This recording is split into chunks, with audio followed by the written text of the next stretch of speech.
नमस्कार, मैं हूं आपके साथ अंकिता पाल। बुलेटिन की शुरुआत करते हैं हेडलाइंस के साथ। जामताड़ा में पान मसाला बैन को लेकर प्रशासन सख्त। कई कंपनियों के सैंपल किए गए एकत्रित, जांच के लिए भेजे गए राज्य खाद्यशाला रांची। बोकारो में श्रम अधीक्षक से मिले इस्पात यूनियन के महामंत्री रामाश्रय प्रसाद। आउटसोर्सिंग कर्मचारियों की मांगों पर सौंपा ज्ञापन, 5 महीने का बकाया वेतन की मांग।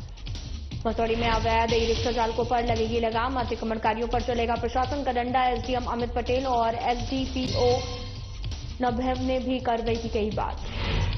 हजारीबाग यूथ विंग की सामाजिक सेवा के लिए पहल, रक्तदान शिविर के आयोजन के लिए पोस्टर लॉन्च। पूर्व जिला परिषद अध्यक्ष बृजकिशोर ने किया अनावरण। जमशेदपुर के कोरका में जन वितरण प्रणाली के दुकानदार पर आरोप, 3 महीने से राशन नहीं देने के लिए लाभुकों में रोष। प्रखंड मुख्यालय पहुंचकर जताया विरोध। रुक करते हैं खबरों की तरफ। झारखंड में पान मसाला बैन को लेकर स्वास्थ्य मंत्री की ओर से दिए गए बयान को लेकर प्रशासन सख्त हो गया है और इस पर आलोक में आपको बताते चले कि जामताड़ा खाद्य पदार्थ के विभागीय अधिकारियों ने जामताड़ा नगर में पान मसाला के एजेंसी धारक के दुकान में पहुंचकर 3 पान मसाला कंपनी के सैंपल कलेक्ट किए हैं। इसके साथ ही अन्य तरह के खाद्य पदार्थों का भी सैंपल को कलेक्ट किया गया और जांच के लिए रांची भेजने की प्रक्रिया करने में जुटे हुए हैं। वहीं मौके पर खाद्य पदार्थ सामग्री के दुमका शहर जामताड़ा प्रभारी अमित कुमार ने बताया कि पान मसाला के कुछ सैंपल को कलेक्ट किया गया है, जिसे राज्य खाद्यशाला रांची जांच के लिए भेजा जाएगा, जिसके बाद में विभागीय अधिकारियों के आदेशानुसार कार्रवाई भी की जाएगी। में भी अलग विभिन्न तरह के खाद्य पदार्थों का सैंपल उठा रहे हैं। यहाँ पे आप लोगों ने कुछ पान मसाला का सैंपल लिया है विभागीय आदेश के आलोक में। जांच होने अगली राज्य खाद्य जांच प्रयोगशाला नागपुर रांची जाएगी। फिर जिस तरह से रिपोर्ट आएगी उस पर हम लोग फिर अधिकतर कार्रवाई करेंगे। इसके साथ ही मैं जामताड़ा में ये देख रहा हूँ कि बहुत सारे दुकानों में मधुसूदन रंग जो होता है वो फूड कलर नहीं है, लोग उसे फूड कलर समझ के इस्तेमाल कर रहे हैं। तो मैं आम जनता से अनुरोध करूंगा कि जो रंग बिरंगी चीजें ज्यादा जो दिखती है खाद्य पदार्थ उनको खाने से बचे और मधुसूदन जो कलर होता है वो कलर खाद्य पदार्थ में इस्तेमाल ना करें। इसके जो जस्ट ऑपोजिट एक फूड कलर आता है वो आपका एडिबल ग्रेड का होता है, उसका इस्तेमाल करें खाद्य पदार्थों में। बोकारो जिले के अंतर्गत झारखंड सरकार की ओर से संचालित स्वास्थ्य केंद्र के आउटसोर्सिंग कर्मचारियों का बकाया वेतन सहित अन्य मांग को लेकर बोकारो इस्पात कामगार यूनियन के महामंत्री रामाश्रय प्रसाद सिंह ने श्रम अधीक्षक से मिलकर उन्हें ज्ञापन सौंपा है। इस दौरान उन्होंने उनसे बातचीत करके जल्द से जल्द 5 महीने का बकाया वेतन भुगतान करने की मांग की है। उनके साथ ही राइडर कंपनी में काम करने वाले कर्मियों के प्रतिनिधि भी मौजूद रहे। बोकारो जिले के अंतर्गत झारखंड सरकार की ओर से संचालित स्वास्थ्य केंद्र के आउटसोर्सिंग कर्मचारियों का बकाया वेतन सहित अन्य मांग को लेकर बोकारो इस्पात कामगार यूनियन के महामंत्री ने भी ज्ञापन सौंपा है और साथ ही 5 महीने का बकाया वेतन भुगतान करने की मांग की है। राइडर कंपनी में काम करने वाले कर्मियों के प्रतिनिधि भी मौके पर मौजूद रहे हैं। बोकारो जिला जो झारखंड स्वास्थ्य केंद्र के अंदर जो मजदूर काम करते हैं विभिन्न डिजिग्नेशन का, जिसमें क्लीनिंग स्टाफ से लेकर के एएनएम जीएनएम मतलब सपोर्टिंग स्टाफ तमाम जो है, लैब असिस्टेंट, कंप्यूटर ऑपरेटर, तमाम जितने डिजिग्नेशन के लोग हैं वो लगभग 711 कर्मचारी काम करते हैं झारखंड राज्य स्वास्थ्य विभाग में, जिनका पेमेंट मेन मुद्दा है। पेमेंट का जो है सवाल है, सदर का 3 महीना का बाकी है, अनुमंडलीय अस्पताल का 4 महीना का, सामुदायिक स्वास्थ्य केंद्र 4 का 5 महीने का है, चंदन क्यारी का 5 महीने का, पेटरवार का 8 महीने का वेतन जो है लगातार बाकी है। गुमला के पॉलिटेक्निक में 7 फरवरी 2025 को वार्षिक 3 दिवसीय स्पोर्ट्स फेस्ट का समापन भव्य और उत्साहपूर्वक तरीके से हुआ, जिसमें खेल भावना, टीम वर्क, उत्कृष्टता का जश्न मनाया गया। 4 फरवरी को शुरू हुए इस खेल महोत्सव में लड़कियों और लड़कियां दोनों के लिए कई रोमांचक प्रतियोगिताएं भी आयोजित हुई, जिसमें सभी प्रकार के प्रतिभागियों के लिए ये एक रोमांच से भरपूर कार्यक्रम बन गया। आपको बताते चले कि निर्देशक अभिजीत कुमार, प्राचार्य डॉक्टर शिवा नारायण साहू और मुख्य प्रशासनिक अधिकारी अजीत कुमार शुक्ल ने इस अवसर पर अपनी उपस्थिति से छात्रों को प्रेरित किया। इस दौरान विजेता टीमों और उत्कृष्ट एथलीटों का ट्रॉफी और पदक देकर सम्मानित किया गया है। आपको बता दें कि 3 दिवसीय स्पोर्ट्स फेस्ट का समापन हो गया है पॉलिटेक्निक में इस फेस्ट का आयोजन जो है वो कराया गया था। विजेता टीमों को भी सम्मानित किया गया। तस्वीरें दिखा रहे हैं जो कि गुमला से हैं, जहां पर 3 दिवसीय स्पोर्ट्स फेस्ट का समापन अब हो चुका है, जहां पर एथलीटों को ट्रॉफी और पदक देकर उन्हें सम्मानित किया गया। उनका उत्साहवर्धन भी किया गया है। आपको बताते चलें कि 4 फरवरी से शुरू हुआ था और इस खेल को महोत्सव में लड़के और लड़कियां दोनों ने प्रतियोगिताओं में भाग लिया था।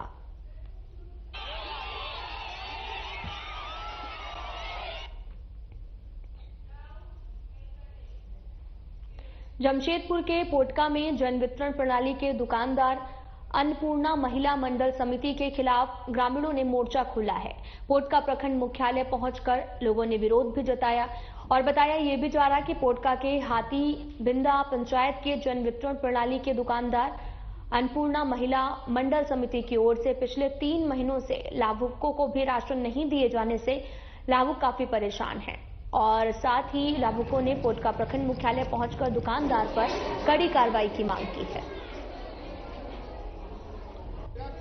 अन्नपूर्णा महिला मंडल समिति के खिलाफ रोष देखने को मिला है। पोटका में लाभुकों ने भी मोर्चा खोला, प्रखंड मुख्यालय पहुंचकर विरोध जताया है। जन वितरण प्रणाली के दुकानदार पर अब कार्रवाई की भी मांग की है।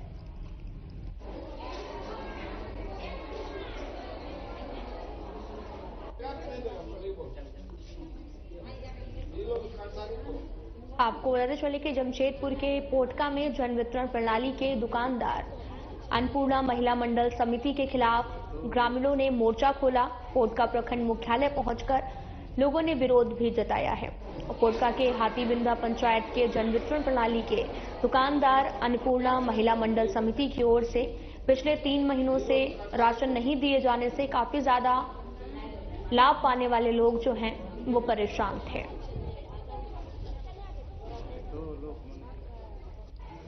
इसीलिए आए हैं कि क्योंकि हम लोग का राशन का थोड़ा दिक्कत हो रहा है। नवंबर से बकाया है, नवंबर, दिसंबर और जनवरी का अभी तक नहीं मिला। फिलहाल पंचिंग करा के रसीद सब रखा हुआ है। अभी कहाँ से आप लोग आ रहे, कौन दुकानदार है?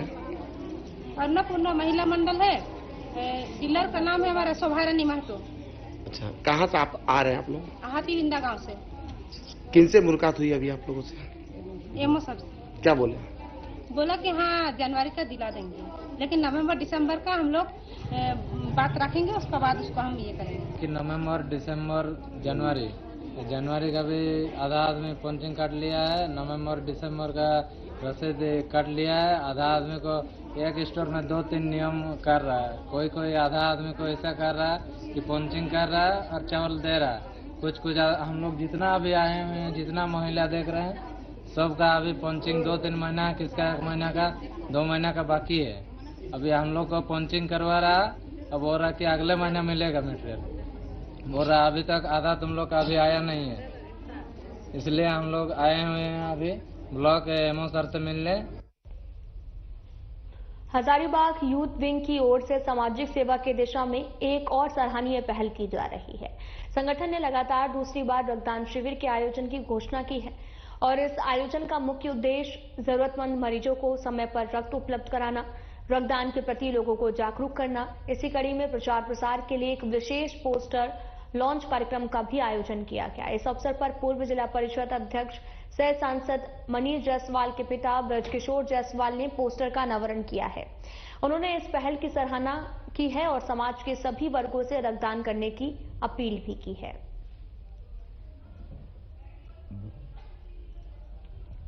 आपको बताते चलने की जरूरतमंद मरीजों को समय पर रक्त उपलब्ध कराना, रक्तदान के प्रति लोगों को जागरूक करना। इसी कड़ी में प्रचार प्रसार के लिए एक विशेष पोस्टर लॉन्च कार्यक्रम का आयोजन किया गया है।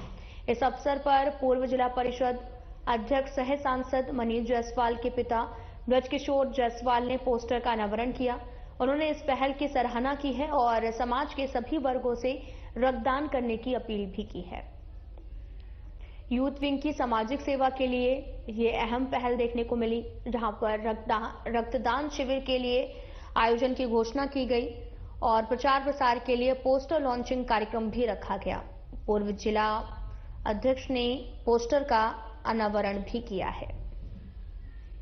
आपको बताते चलें कि इस उद्देश्य जो है वो जरूरतमंद मरीजों को समय पर रक्त उपलब्ध कराना रहा, जहां पर रक्तदान शिविर का आयोजन किया गया और बड़ी संख्या में यहां पर लोग जो हैं वो रक्तदान करेंगे। रक्तदान शिविर के आयोजन की अभी घोषणा की गई है और जल्द ही इस कार्यक्रम का आयोजन भी होगा और पोस्टर का अनावरण भी अभी किया गया है।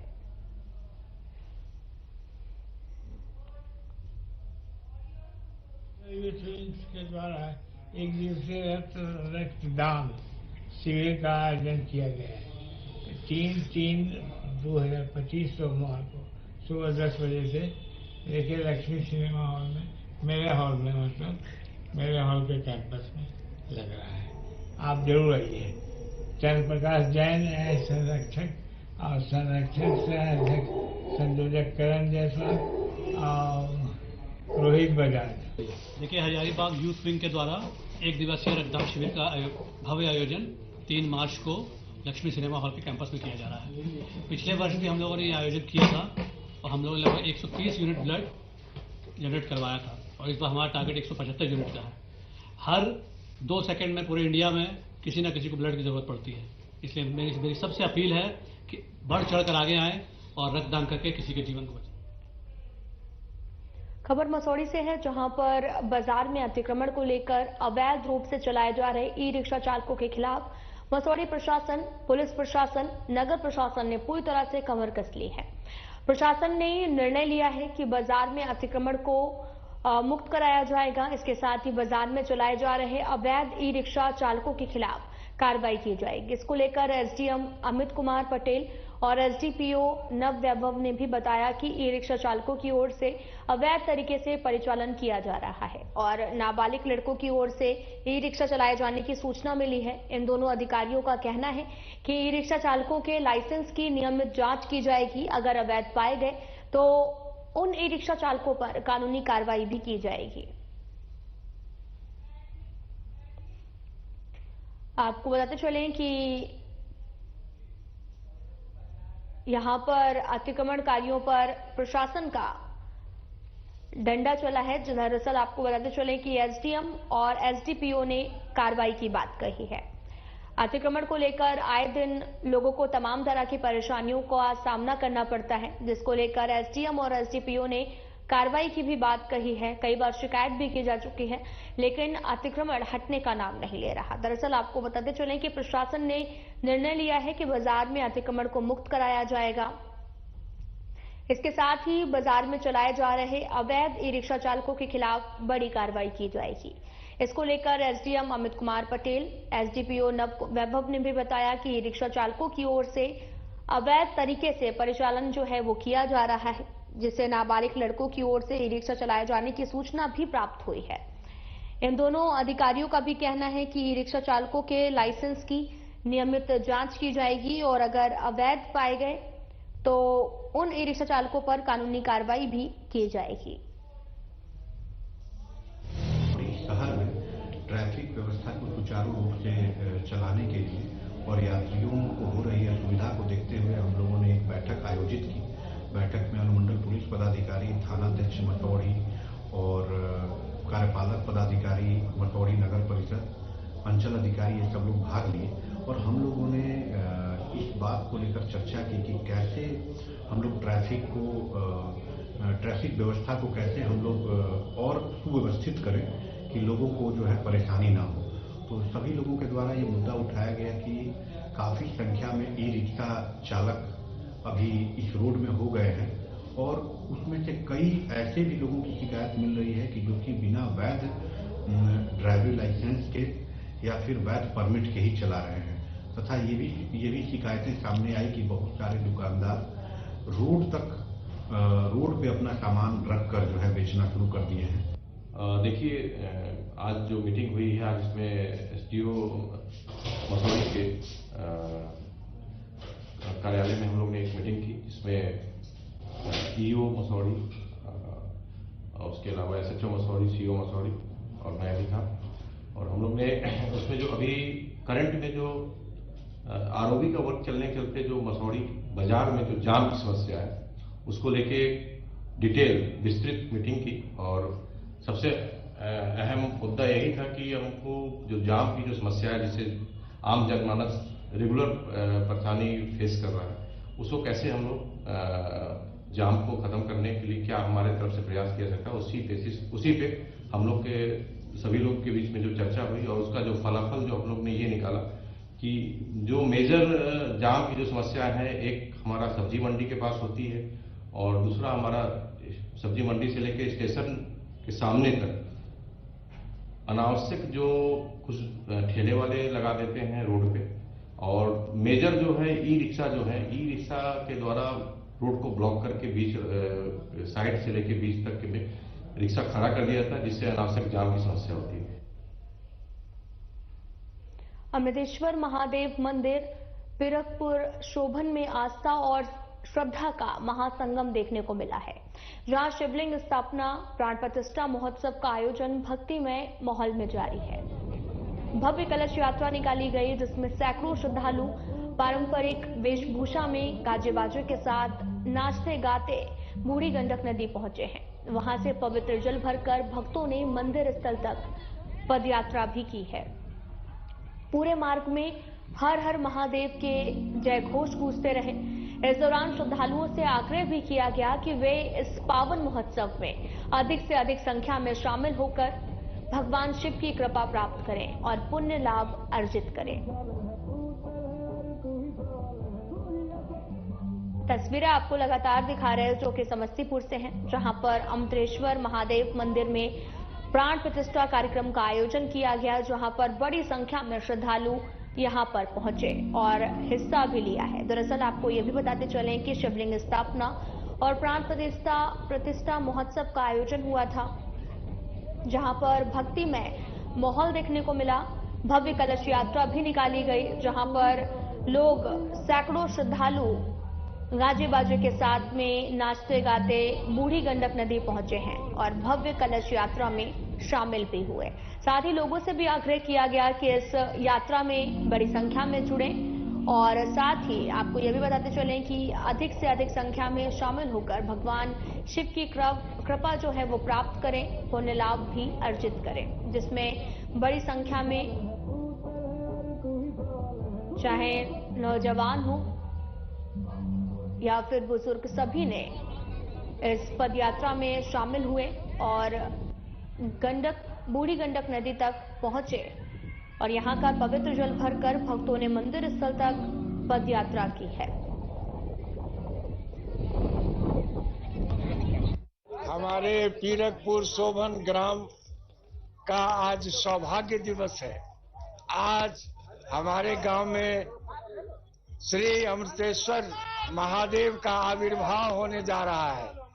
इसके प्रथम यज्ञ स्वरूप हम गंगा संगनी बूढ़ी गंडक की अभ्यर्थना करने आए हैं कि आप अपने जल से हमारे जग स्थल को सिक्त करें, ताकि सारी विघ्न बाधाओं को दूर करते हुए हमारे महाप्रभु अमृतेश्वर महादेव की जय, उनके आने में कहीं कोई विघ्न बाधा न हो और हमारा जग संपन्न हो। यही हम लोगों का कार्यक्रम है और यही हम लोगों की श्रद्धा भक्ति का उद्देश्य है कि हमारा पूरा पूर्ववासी सुखी, संपन्न और समृद्ध हो। हमारे ग्रामीण समाज मिलकर के और बहुत मेहनत करके उनके कृपा से आज उनका शुरुआत स्थापना का 6 से लेकर के 6, 7, 8, 10 तक किया गया है। हम कामना करेंगे महादेव से कि सभी समाज के बाल बच्चे को इस कृपा बनाए रखें। रांची टाटा रोड रईसा मोड़ के पास में NH-33 पर तेल टैंकर पलट जाने से तेल टैंकर में आग लग गई है, जिसमें ड्राइवर बाल बच गया और तेल टैंकर में आग लगने से दोनों ओर गाड़ियों का आगमन भी बंद कर दिया गया। बोरू डीएसपी, एसडीएम, तमाम पुलिस प्रशासन ने मौके पर पहुंचकर दोनों ओर से गाड़ियों को रोक दिया। कई बड़ा हादसा न हो इसलिए चारों तरफ से रास्ता खाली कराया गया। मौके पर 3 से 4 दमकल गाड़ियां भी पहुंची। दमकल गाड़ियों ने काफी मशक्कत की, लेकिन आग पर काबू नहीं पाया जा सका। इस घटना से दोनों ओर गाड़ियों का आगमन बंद कर दिया गया। तस्वीरें आपको दिखा रहे हैं, तस्वीरें बोड़ू से हैं, जहां पर भयंकर आग लगने का मामला सामने आया। दरअसल तेल टैंकर में भीषण आग लग गई है और घंटों रांची टाटा रोड पर यह जाम की स्थिति भी देखने को मिली। लोगों को काफी परेशानियों का सामना भी करना पड़ा। आपको ये भी बताते चलें कि तेल टैंकर पलट जाने से तेल टैंकर में आग लगी, ड्राइवर बाल बाल बच गया। तेल टैंकर में आग लगने से दोनों ओर गाड़ियों का आगमन भी बंद किया गया है। बोड़ो डीएसपी, एसडीएम, तमाम पुलिस प्रशासन भी मौके पर पहुंचे और काफी मशक्कत की गई आग बुझाने की, लेकिन आग बुझाने में नाकामयाबी हाथ लगी है। आपको बताते चले कि पूरा मामला बोड़ो सड़क हादसे का है, जहां पर आपको ये भी बताते चले कि दमकल गाड़ियों ने काफी मशक्कत की, लेकिन आग पर काबू नहीं पाया जा सका है। इस घटना से दोनों ओर गाड़ियों का आगमन भी बंद कर दिया गया, जिससे राहगीरों को तमाम तरह की परेशानियों का सामना भी करना पड़ा। दूर दूर तक लोग जाम में फंसे हुए नजर आए।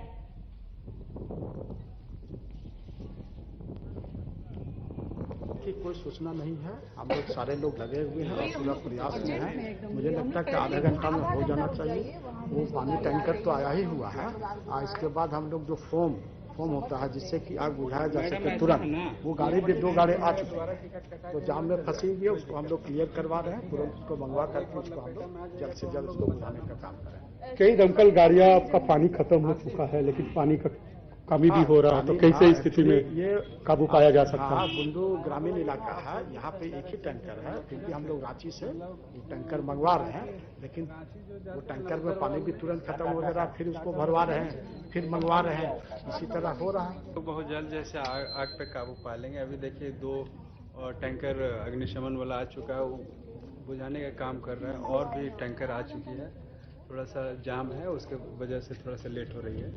हम लोग जल्दी क्लियर करवा के उसको आपके काम पाते। करीब 45 मिनट हो गया। हम लोग सबसे आगे थे। जिस समय हम लोग सामने पहुंचे उसी समय तुरंत टेलर में पलट गई और तुरंत पलटते के साथ आग लग गई। ड्राइवर तो बच गया, शायद भागते हुए देखा गया, और उस आग फैलते चले गया। बहुत बृहद रूप हो गया, जिससे चलते कुछ लोग खड़ा हो गए दोनों तरफ, और दोनों तरफ के आने जाने वाले गाड़ी को रोक दिया गया। और कुछ देर के बाद ब्लास्टिंग शुरू हुआ। उसमें अनुमान है कि टैंकर जो डीजल टैंक था वो ब्लास्ट हुआ, और धीरे धीरे 40-45 मिनट में करीब 80% जल चुका है। अब थोड़ा बहुत बचा हुआ। टैंकर आया है, पानी टैंकर, लेकिन असफल रहा। वो टैंकर से बुझ नहीं पाया अभी तक, और न बुझने का। बिहार में अब एम्बुलेंस से भी शराब की तस्करी धड़ल्ले से हो रही है। इस तस्करी का खुलासा हाथीदह पुलिस ने किया है। बताया ये भी जा रहा है कि मोकामा बाईपास से बेगूसराय जा रही एम्बुलेंस राजेंद्र सेतु पर दुर्घटनाग्रस्त हो गई है। इस हादसे के बाद में एम्बुलेंस चालक फरार हो गया। हाथीदह पुलिस ने एम्बुलेंस की बारीकी से जांच की तो तहखाना बनाकर भारी मात्रा में शराब पाई गई। कुल 850 बोतल अंग्रेजी शराब की बरामदगी की गई है। हाथीदह पुलिस अब तस्करी के इस नए हथकंडे की गुत्थी को सुलझाने की कवायद कर रही है।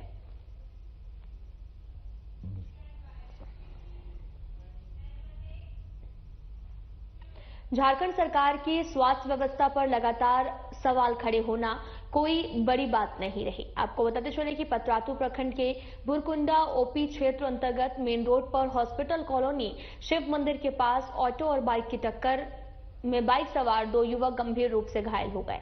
बुरकुंडा सीसीएल अस्पताल में प्राथमिक उपचार के बाद घायलों को सदर अस्पताल रामगढ़ रेफर किया गया। और बताया ये भी जा रहा है कि स्थानीय लोगों की ओर से 108 नंबर एम्बुलेंस को कॉल किया गया, जिसका घंटे इंतजार के बाद आगमन नहीं हो सका। और राज्य में स्वास्थ्य विभाग की तरफ से दी जा रही सुविधा के बावजूद सिस्टम में इस तरह की लापरवाही को लेकर प्रश्न चिन्ह उठ जाते हैं।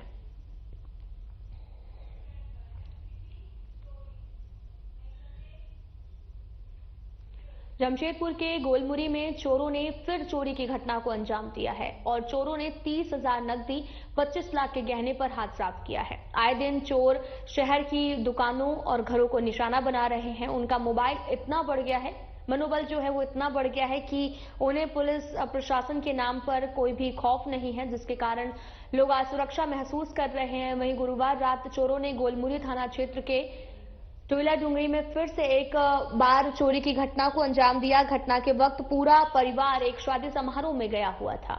इस मामले पर भुक्तभोगी ने पुलिस को जानकारी दी। पुलिस घर के आसपास लगे सीसीटीवी खंगाल रही है और आगे की कार्रवाई में भी जुट गई है।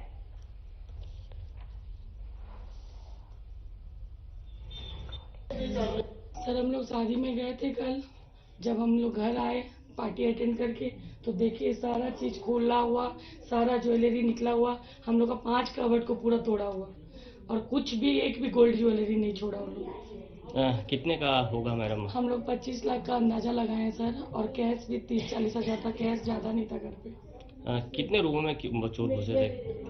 पूरे घर में ही उन लोग आतंक मचाए। कुल कितने रूम में इस तरह के किया लोग? 4-5 रूम में किए, किचन और पूजा रूम को छोड़ के बाकी सब तरफ इन लोग अपना। पूजा रूम में जो था चांदी का सामान वो भी ले गए? नहीं, पूजा रूम का चांदी का सामान और भगवान जी को छोड़ दिए उन लोग, जो भी चांदी का था। फिलहाल में इतना ही। नमस्कार।